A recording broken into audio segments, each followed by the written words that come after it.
Hello Libra, great to have you here. My name is Shona. Today's reading is a general love forecast for November 2025.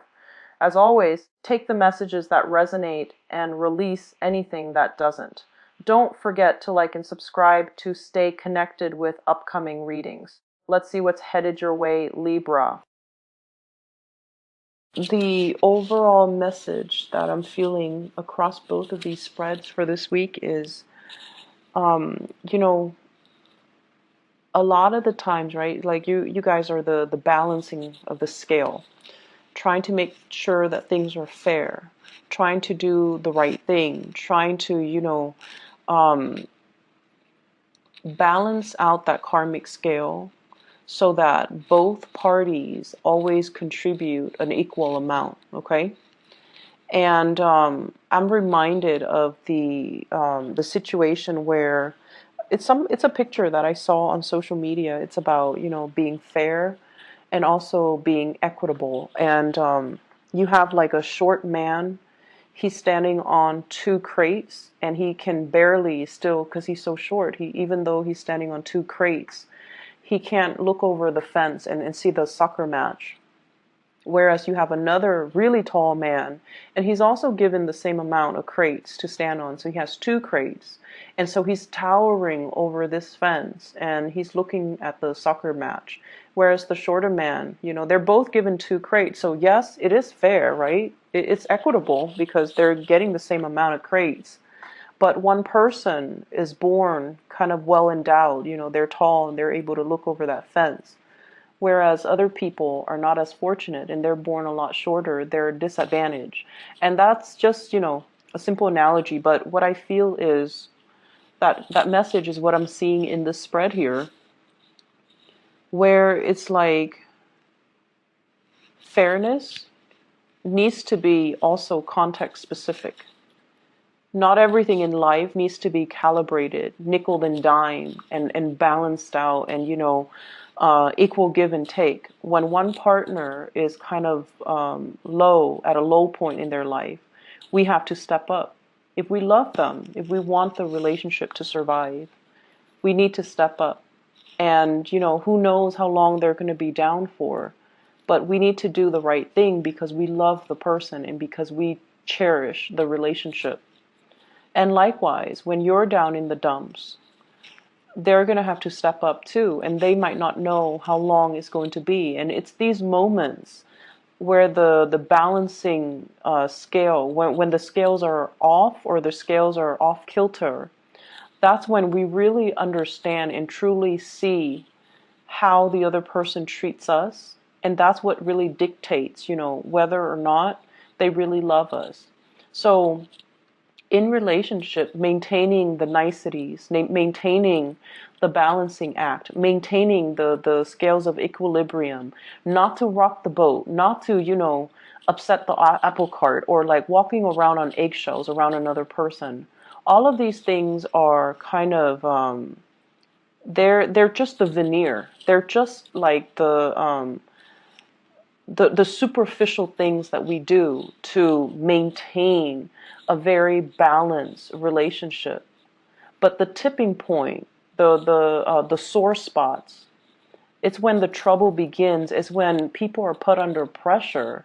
That's when we know what people are all about. And that's when we, or even you Libras, know what you're all about. Are you willing to rough it out? Or do you run at the first sign of trouble? So I feel like this is the week where you have to kind of examine the deeper motives, okay? And your deeper intentions.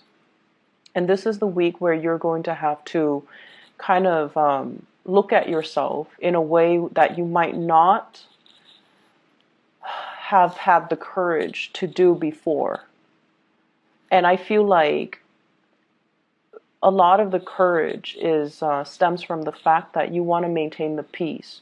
You're not a conflictual type of a person, but it's when you're put under pressure, opposition, that's when you really know who you are. So I feel like I'm inclined to say, do you really know who you are? Do you really know who you're dealing with? Do you really know who your partner is? Do you know what they're capable of? Do you know and understand the people around you who's really there for you when the going gets rough, when you're put under pressure? Who is able to come to your defense? Who is able to stick with you through thick and thin? These are the things that you need to, or these are the things and the people that you need to treasure and to value. The rest of it is just the veneer, it's just the facade, it's just the social niceties, the airs that people put on. But at the end of the day, it's like, it's all fake, pretty much. Okay? So that is what I'm seeing across both of these spreads. And I feel like it's coming out here in the spiritual advice a lot more than the love reading, thank God. But I feel like these are things that we're going to have to examine, not only for this week, because I feel like the energy is going to permeate all throughout your birthday time. And, birthday time is when we get a lot of contact, a lot of invites, a lot of communication from other people. So who's really reaching out? Who's really there? Who really remembers? I feel like that's going to be a test of how much you mean to them. And that's going to be a test of, who really values you and who really is valuable to you. Okay? So let's talk about your relationship sector first. I feel like you're dealing with somebody who's showing you a different side of yourself. Okay, so like, it's not going to be as balanced as you hoped, okay? Because this person is injecting a grander vision into the picture. This person is not just about, hey, it's me and you happily ever after. This person has dreams and aspirations that are a lot bigger than you or them. And I also feel like they're willing to forgo a relationship if it doesn't meet their ideals. And then also they're willing to forgo a relationship if life is calling. And the person you're dealing with here, I have here the Queen of Swords. And the Queen of Swords, this fell out for, I believe, Taurus. So if you have Taurus in your chart, if you're dealing with a Taurus, you might want to, take a look at this, okay? If you're dealing with a Taurus, if you have Taurus, moon, sun, or rising in your own chart, their reading might be pertinent as well. It might help you understand things from another person's perspective. You don't have trouble doing that, but I feel like it might be meaningful. Anyways, we have here an air sign, an Aquarius, a Gemini, or a Libra, such as yourself. However, I mentioned before, I feel like you guys, especially the Libra moons, you guys love, love, love your pinks. And I have this card that represents you. I might actually talk about this first so that you can see the contrast. So this is your energy, the Eight of Cups. This is walking away from a situation that is not balanced, a situation that you've invested a lot of time, resources, energy into, a lot of work into as well. And at this point, you're tired. Emotionally, you're overtaxed. And you feel like, oh my gosh, I've wasted so much time. It's been really hard for you to disengage, mainly because you're like, I've invested a lot of time and I'm not going to be able to recoup my loss. And so you might have been hesitant about walking away in the past, but now you're willing to walk away. You're willing to take a new path, mainly because it's not emotionally nurturing you anymore. And it felt very heavy and it has felt very icy and cold for a really long time. So, you put on the veneer that like everything is rosy, right? That pink, everything is rosy, everything is peachy. However, internally in your hearts of hearts, I don't feel like you can deny the fact that your heart is not in it anymore. It's taxing and it's not liberating and it's unbalanced and it's not reciprocal. And so many of you have chosen to walk away from a situation, or emotionally you have walked out of a situation. And I feel like you're looking towards somebody else here, okay? Somebody is bringing something into your life. They're showing you a different perspective. And I feel like you might still be in this other relationship that you can't really recoup your loss, so you can't really move away. There might be children. And you might have also wondered, like, I can't leave because, there might not be other people, other suitors, other opportunities for me until this person comes into the picture. And this person is everything that you've wanted. They're blue, you're very pink. So I feel like there might be gender role reversal, okay? And that's just the stereotypical, color coding that I'm using, but I do feel there's an element here. This is a female energy, and yet her demeanor is very, very strategic, very icy. So she's not a warm, cuddly type of a person. However, she's very intelligent. So it could be a male or a female, but their energy is that they're not, typically warm and cuddly and welcoming and things like that. However, this person is very highly activated on the crown chakra. They have a lot of insights, a lot of wisdom. They can see through people. They can see through situations. They can bring a lot of clarity in a situation where there is none. And I feel like you find them very, very attractive. And one of the ways in which Libran and Taurian people find other people attractive is in the symmetry, the way they dress, whether or not their clothes are complementary colors, the way their facial features are, whether or not they have dimples or they have like a gentle, a kind face. So I feel like you guys are really are suckers for like people with a pretty face. Okay, like we're talking like classical beauty, like somebody with dimples, somebody with long eyelashes, somebody with expressive eyes, somebody with features that make them feel like very gentle, very like harmless, okay, like big eyes and rosy cheeks and plump lips and things that make people feel like, wow, this person is like a doll, they won't really hurt a fly. So you find this person really attractive, and I feel like that's the first thing that drew you in. You found them very, very attractive, very physically, aesthetically pleasing to look at. And when you got to know them, you might find this aloofness, this icy demeanor about them quite fascinating, mainly because it's not emotionally draining on you, mainly because they don't demand a lot of from you. And so many of you might be in one relationship where you're like looking for a way out, and you've been thinking about it for quite some time, but you stuck around. And I feel like this person is like a breath of fresh air into your life, and you're kind of starstruck, but you're just like, maybe I can have both. Like I see this element about weighing out the pros and cons, and at the end of the day, you've concluded, maybe I don't have to forego one to have the other.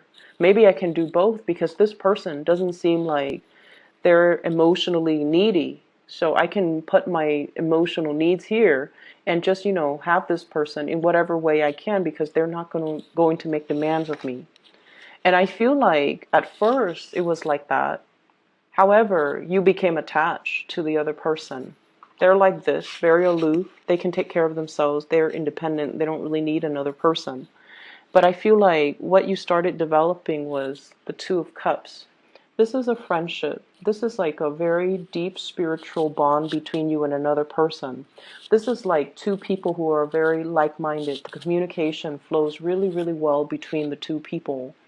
It's the foundation of friendship, and it allowed the two of you to approach one another in a very honest, in a very like unguarded type of a manner. And I feel like you have developed feelings for this person. You didn't think it was going to happen like that. You thought, you could handle the disconnection, I guess. But then the other person draws you in, and then you end up at this Two of Cups phase where you feel like this person is my kindred soul. They really, really, really get me. And I feel like the trouble is right now, this is a really beautiful card, but I feel like the person that you're dealing with, you might not be physically intimate with them. There might be an emotional affair. There might be, if you're in another relationship, there might be an emotional affair. I don't see a lot of things here that indicate, well, I definitely see attraction, And I feel like a very strong soul connection and a spiritual connection. I don't see like, that sexual attraction, the I can't live without you type of attraction, like that carnal desire, because I feel like nothing has been consummated yet. There's an emotional connection. There's an emotional affair if you're in another relationship. There's a deep emotional bond. But where the person is that they're very moral. They will not stray from their morality. Okay? So like I feel like it's somebody that's kind of like no sex before marriage. Okay? So it could play out in that way. Or I can't be with you if you're married to somebody else. Or I can't be with someone I don't love. Or they could just be like, they could be waiting as well for you to finish up things from your end, whatever that means, before they can get involved with you. But if they want to get involved with you, I feel like it's going to have to be all or nothing, because this person wouldn't want any less. They want all of you or none of you. Okay? So that's where you're at with this person right here. And this person, they're linked up with the star and the world. So you're dealing with someone who might be very, very popular. They might have fame and some type of, they might have fame, they might be a world traveler, there might be an element of people coming from different countries, somebody that travels a lot, or somebody that belongs to a different world. Like they're just, culturally different from you. And the star in the world basically means they are waiting on a higher calling. They're waiting on for their life to begin. They're waiting for opportunities to travel. They're waiting for opportunities to kind of move away, pursue their life, or allow their lives to start. So I feel like at a moment's notice, they're going to be on their way out. They're going to be seeking other opportunities. So there's somebody here that you definitely have a very strong connection with, but it seems like you're tied up in something else. You're not able to give them whatever it is that they want, or whatever it is that you want from them, to solidify a really strong relationship. And the feelings are definitely mutual.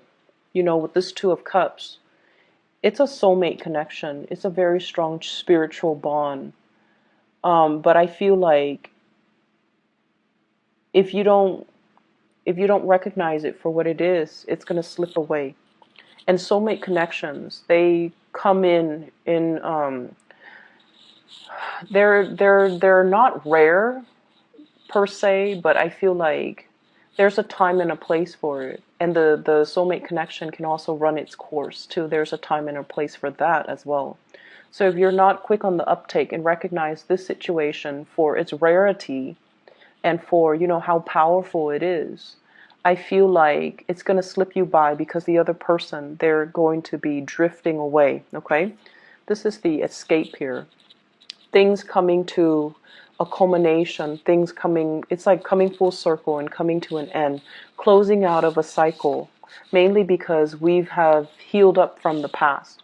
For others of you, it could be, just the fact that you're with a new person now that really gets you, that you feel is your kindred soul, and you're very, very happy. The person has helped you done a lot of healing on yourself. And I feel like the cycle of you feeling, we have here the Eight of Cups and the Two of Cups, and altogether it adds up to 10, which is the completion stage. You have somebody, you've been feeling empty and taken for granted for a really long time, and then you meet this person who's like a kindred soul. They're fair. They are just. They want to do the right thing. And I feel like it's really refreshing when we meet somebody who has the same values as us, all right? And so they're completing you, and they're going to help you kind of like continue that next phase of your journey.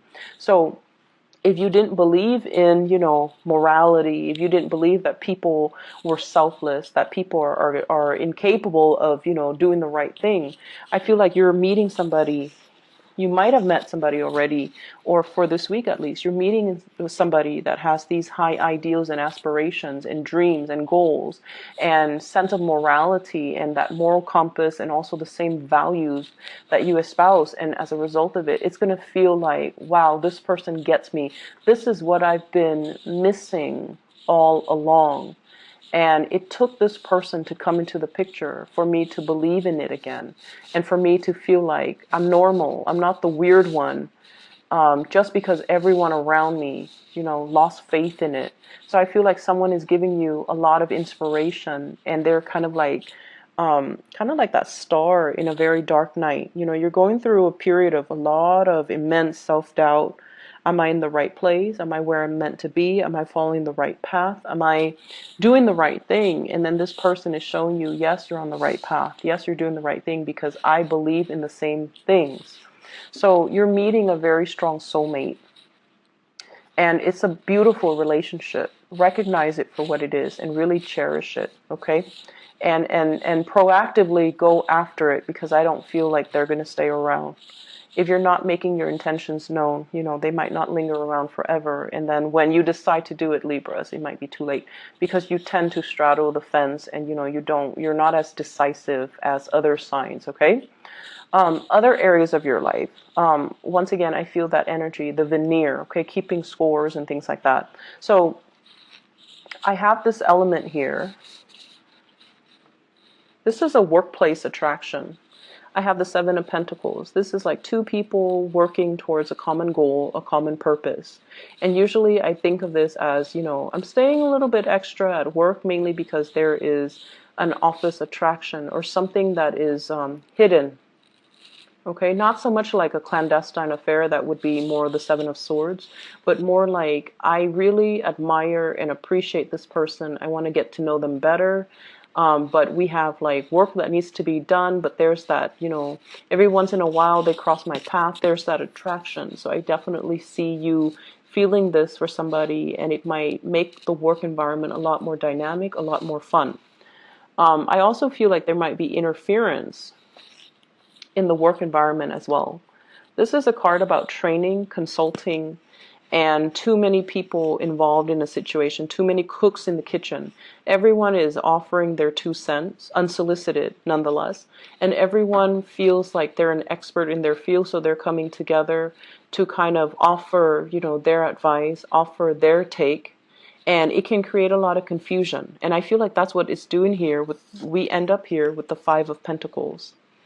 And the Five of Pentacles is a situation where we feel kind of left out. We feel a little bit hidden and isolated. And despite all of these options, all of these people coming in telling us what we should do, it's really hard for us to listen to our inner voice and allow... It's like these inputs from these other people is drowning out your intuition. So you should really listen to your intuition and figure out what you need to do, okay? So that's one area that I feel, there's workplace attraction. There's also like workplace confusion and interference, and too many people telling you what to do. And you want to, of course, appease everybody. But I feel like you're at a point where you can no longer do that. You're at a point where you need to kind of step out of your shell and grow up. And I want to say like almost grow a backbone and do what it is that you're divinely, intuitively guided to do, rather than being afraid to upset people by not taking their advice, even if what they're offering you is not appropriate for what you're dealing with, okay? For those of you who are feeling a little bit down and out, if you have recently, I see a divorce situation here as well. We have the Justice card as well as the Four of Wands. This is like paying alimony, paying child support.